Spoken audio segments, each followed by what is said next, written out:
Seguimos compartiendo la mañana del 11, estamos en vivo a través del canal 11 de Punta del Este y del canal 21 de Montecable en Montevideo. Les adelantábamos que estaría aquí con nosotros el señor Luis Orsi, mentalista, sanador, al que tengo la posibilidad de conocer hace varios años. ¿Cómo estás, Luis? Bienvenido. Gracias, Marcelo, por la invitación. Estoy bien, gracias. Bueno, me alegro mucho.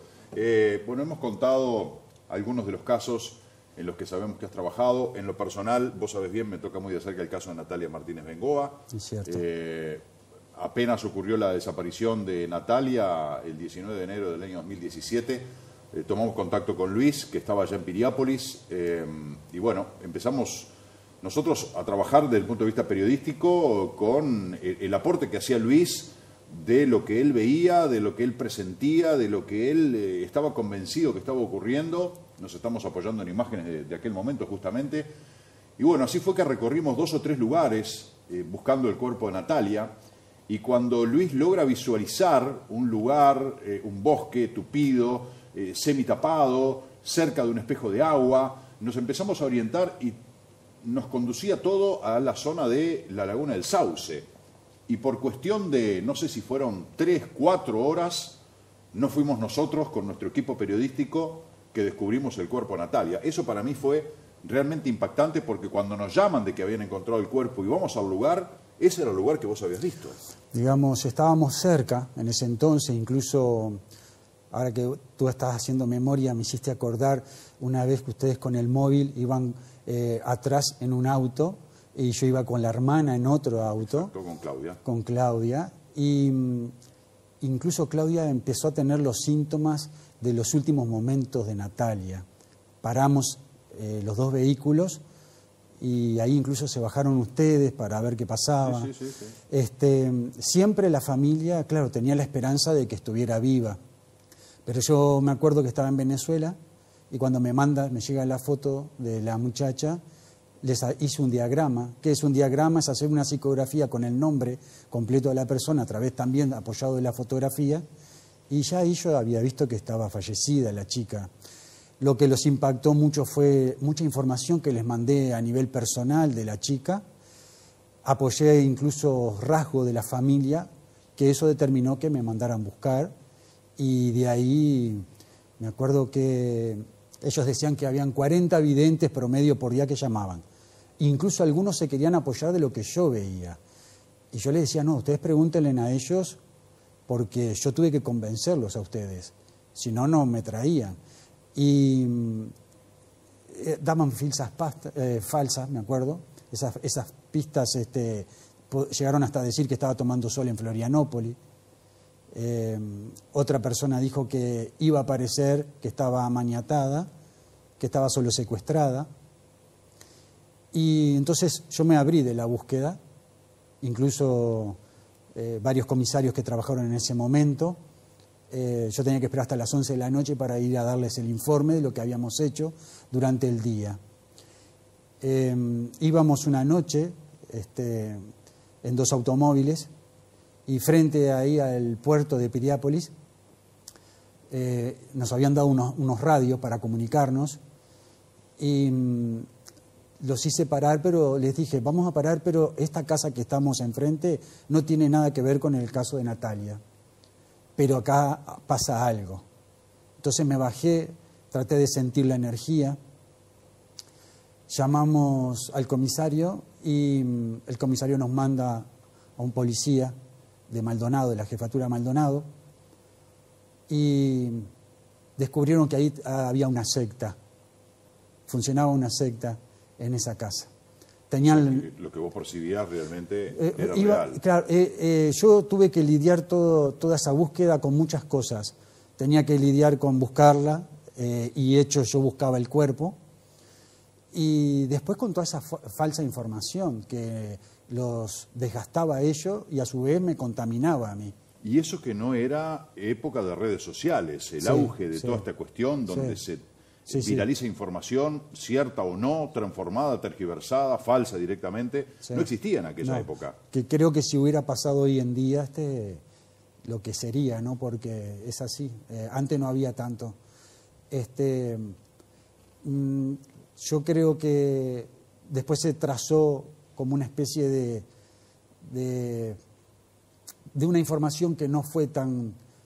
de gente que tampoco participó, que el padre tenía que ver. Después cuando aparece, como tú decís, a pocas horas que estábamos en esa dirección nosotros. Y me acuerdo que la familia me dijo que después me querían conocer como persona porque en todos esos días me habían conocido de otra manera, de lo que yo trabajo, que lo que yo hago digo que lo podemos hacer todos. Obviamente todos podríamos entre hombres jugar al fútbol. Algunos jugarán bien, otros más o menos y otros muy bien. Y hay gente que nace, que juega bien sin haber nunca agarrado una pelota. Y a mí me pasa que yo veo cosas que le hago caso y que lo cultivé, lo trabajé durante muchos años. Y cuando nos conocimos en una cena con los papás de Natalia, ahí vi el fallecimiento del padre. Que el padre se quita la vida poco tiempo después de la aparición de Natalia. Sí, que el padre se iba a quitar la vida, no que era el fallecimiento por un accidente o una enfermedad. Vos viste clarito lo que iba a pasar. Sí, que incluso iba a ser por que se iba a pegar un tiro. Incluso le hice el gesto cómo lo iba a hacer. Y Claudia en ese momento me había dicho, no me puedes estar diciendo eso cuando todavía no enterré a mi hermana. Le digo, bueno, pero lo quiero decir antes que pase, porque no te voy a llamar desde Venezuela, yo me volví a Venezuela, cuando las cosas pasen decir, yo lo vi pero no te lo dije. Claro. Después corrió el rumor de que el papá se había quitado la vida porque él había sido el culpable que había matado a Natalia. Y todas esas cosas no fueron verdad. No fueron verdad. Se le movieron los sentimientos al padre, que fue el Día del Padre, había perdido a una hija, que incluso por ser la más chica, era la más apegada a él. Y obviamente un domingo de bajón donde empezó fue, a yo sentir creo que, la tristeza sí, y en una depresión tomó esa trágica decisión. Fui el único mentalista, por decirlo de una manera, que la madre y el padre autorizaron a Claudia que me abrieran la puerta de la casa y estar hasta 5 horas con ropa de Natalia en ese momento, en el dormitorio de Natalia, donde de ahí surgían informaciones que... En la casa de Piriápolis. No, en la casa de Montevideo. En Montevideo. De ahí surgían información que después a la noche la hablábamos con el comisario. Me tocó hacerle como una regresión, no es una hipnosis, que se llama trance, a las amigas que habían participado de esa salida con ella, porque de los nervios y el miedo habían olvidado algunas cosas. Bueno, todo eso lo filmamos, se lo dimos a la policía, después eso les sirvió para preguntar otras cosas cuando hacían la investigación. Fue un caso que conmovió mucho en esa época. ¿Para vos el caso fue realmente aclarado o fue aclarado para la opinión pública? No, no fue aclarado, incluso... Quien estuvo en la cárcel, RBB, aquel joven con esas iniciales que estuvo preso por ser supuestamente el autor del asesinato, no es verdad. No, incluso la policía eso lo sigue sosteniendo por muchas cosas que no han cerrado. Y yo me mantengo en esa visión y hoy por hoy lo que me respalda un poco es que la policía también piensa lo mismo, que podríamos decir, bueno, ellos como investigadores, como policías, digamos, hicieron un buen trabajo y para ellos podía estar cerrado el caso. Entonces hay coincidencia en varios aspectos que llevarían a que no, que la persona que estuvo detenida no es. Bueno, aquí tenemos imágenes de lo que era el juzgado penal, ¿no? Allí está la imagen del doctor, no me puedo acordar del apellido, capaz que vos sí te acordás, el juez que trabajó en esta causa, y bueno, la gente que fue conducida a declarar, digo, bueno, todo lo que se vivió en aquellas agitadas jornadas aquí en Maldonado. ¿Qué pasó? ¿Tuviste de vuelta contacto con alguien de la familia? No sé qué pasó con Magdalena, la mamá de Natalia y de Claudia. Bueno, ellos, después de que pasó lo del papá, bueno, a todo eso, cuando les digo lo que iba a suceder con el papá, el ministerio me había puesto un policía de particular, que era el que incluso a veces nos asistía en los traslados, y de camino al aeropuerto me pregunta si yo sabía más o menos cómo iba a ser lo que el padre iba, porque él solamente escuchó una parte de la conversación y más o menos en qué fecha. Y estábamos a principios de febrero y le dije, yo le calculo que sea en julio. Y fue el Día del Padre, en julio. Conocí a Jorge da Silveira, Toto da Silveira, por la Copa América. Yo me fui a Venezuela, unos meses después lo conozco a él allá. Y un empresario que se atiende conmigo en Venezuela me dijo, soy amigo de un compatriota. Y le digo, mira, yo en Uruguay nunca lo conocí personalmente, lo he sentido nombrar. Bueno, hicieron una cena, lo conocí en la cena, a Jorge da Silveira, y salió el tema del caso de Natalia, que algo había impactado mucho, que lo había seguido de cerca. Creo que él estaba en Punta del Este, de vacaciones, con su familia, y lo había tocado mucho, y que no se esperaba tenerme de frente en ese momento.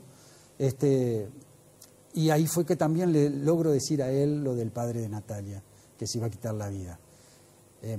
Cuando sucede en julio, a Jorge da Silveira lo entrevistan para una documental y él empieza a comentar todo lo que él vivió en Venezuela conmigo. Lo atendí en Venezuela a él, después me invitó a la casa y compartimos ahí algunas experiencias, incluso dice que le apasionan todas estas cosas. Y creo que la familia de Natalia se tuvo que recomponer lo que quedó de la familia, que solo es la mamá y Claudia. Se mudaron de la casa esa después porque él se quita la vida en su propia casa. Claro. Y sí, los traté. Yo diría que en 4 o 5 viajes que volví a Uruguay los seguí viendo. Fui a la casa nueva, hemos cenado. Pero claro, ves todavía ese dolor que todavía está, todavía, ¿no? Eso sí, es imborrable. No creo que... Los va a acompañar el resto de la vida, por razones más que obvias, ¿no? Luis, vamos a estar charlando un rato con Luis, a propósito de varios casos, y uno dice, capaz que este hombre tiene posibilidades de hacer algo con casos que están ocurriendo ahora, ¿no? De personas que estén desaparecidas. Hay una cantidad de chicas que han desaparecido aquí en Maldonado, que como dijo en algún momento, infelizmente, un jefe de policía que estaba en el cargo aquí en Maldonado dijo a los padres, que decían, por favor, jefe, necesitamos algo que nos diga dónde está nuestra hija. Y se le habrá tragado la tierra, le dijo el jefe. Un error profesional, político, humano, injustificable, ¿no? Me refiero al caso de Ana Paula Graña. ¿Vos tenés alguna visión sobre qué pasó con esas chicas?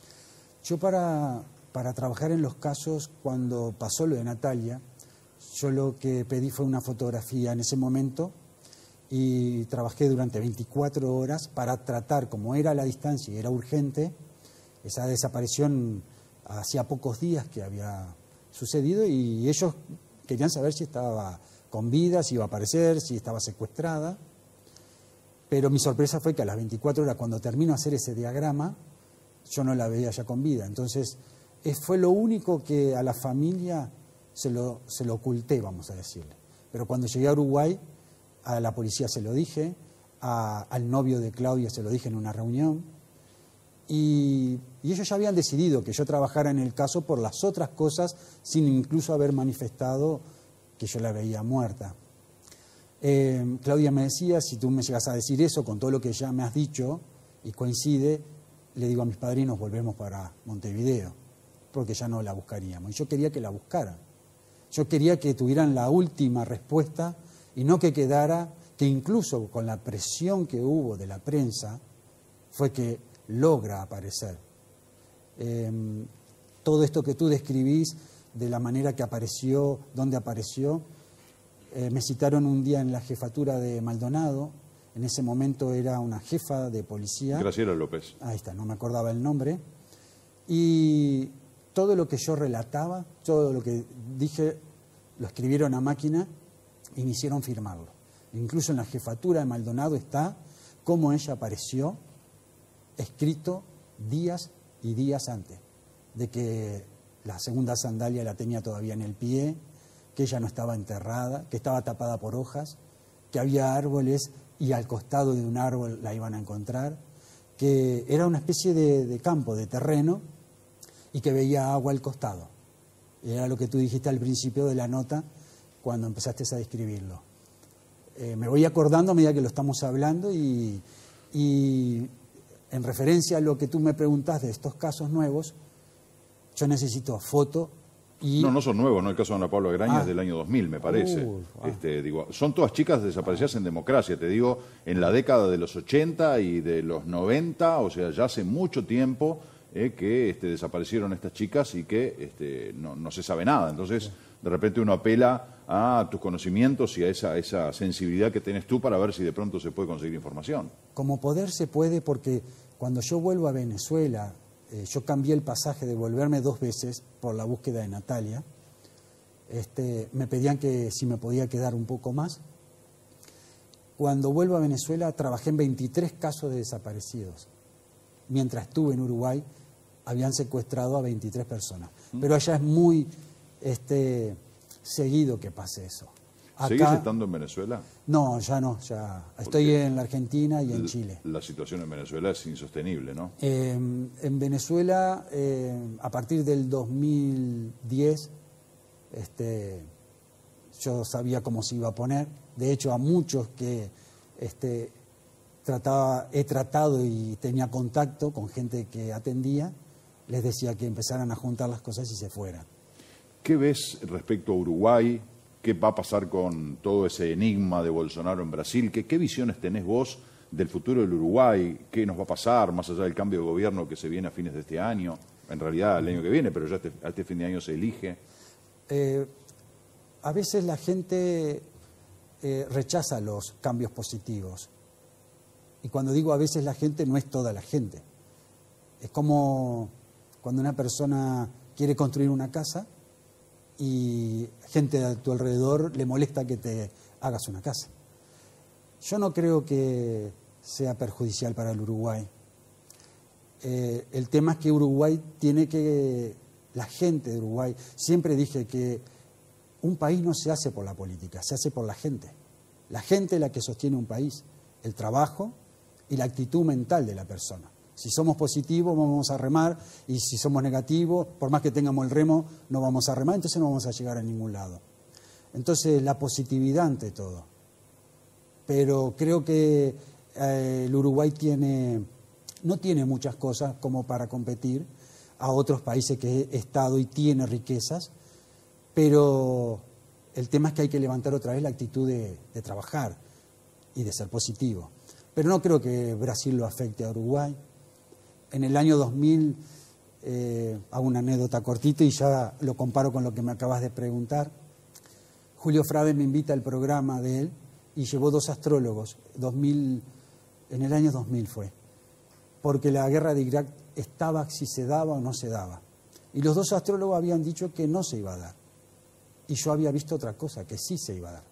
Ellos dijeron que a último momento como que iba a haber un pacto de que eso no se concretaba. Y entonces tuve que mediar con estas 2 personas que habían dado su parecer para no quedar chocando que, bueno, yo digo lo opuesto y dije, ojalá yo me equivoqué. Y ellos digan algo que hayan visto, pero la guerra de Irak se da. Meses después se dio la guerra de Irak y Julio Frade me lleva de nuevo y me dice, ahora háblame de Uruguay. Le digo, bueno, ahora si querés que te hable de Uruguay, te voy a decir que hay 9 departamentos que van a crecer. Año 2001 ya era ahí. Y esos 9 departamentos van a crecer incluso en infraestructura. Pero te voy a decir, en el año 2001 la gente va a salir masivamente del campo.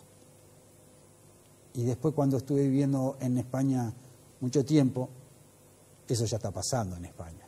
La gente abandona los campos y se va para la ciudad. Bueno, yo voy a entonces, para profundizar un poquito más en lo que te preguntaba recién, hacer como Julio Frade. Háblame del Uruguay. ¿Qué ves para Uruguay? Uruguay no va a seguir una línea como hasta ahora. Y ¿Mejora? Mejora. De hecho, el Uruguay tiende y tiene para mejorar. Somos un país chiquito, pero yo he escuchado que a veces las cosas pequeñas son más grandes. Se concentra más. Nosotros tenemos que dejar de pensar como pueblo y tenemos que buscar como país. La gente tiene que pensar de esto. Hay mucha gente que a veces pide un trabajo y cuando lo tiene no lo cuida y pierde ese trabajo y después vuelve a querer otro trabajo. Lo bueno sería que si estuvo pidiendo mucho tiempo poder trabajar, cuando lo tiene que cuidar. Hay gente que a veces quiere que a la media hora ya se lo valore y se lo tenga muy presente. Y eso lleva tiempo, hay que írselo ganando. Pero Uruguay va a crecer, incluso hay departamentos que hoy por hoy están paralizados, pero van a crecer. Qué bueno, es una bocanada de aire fresco de alguna manera. Vamos a hacer una pausa muy breve, seguimos conversando mano a mano con Luis Orsi. Acá.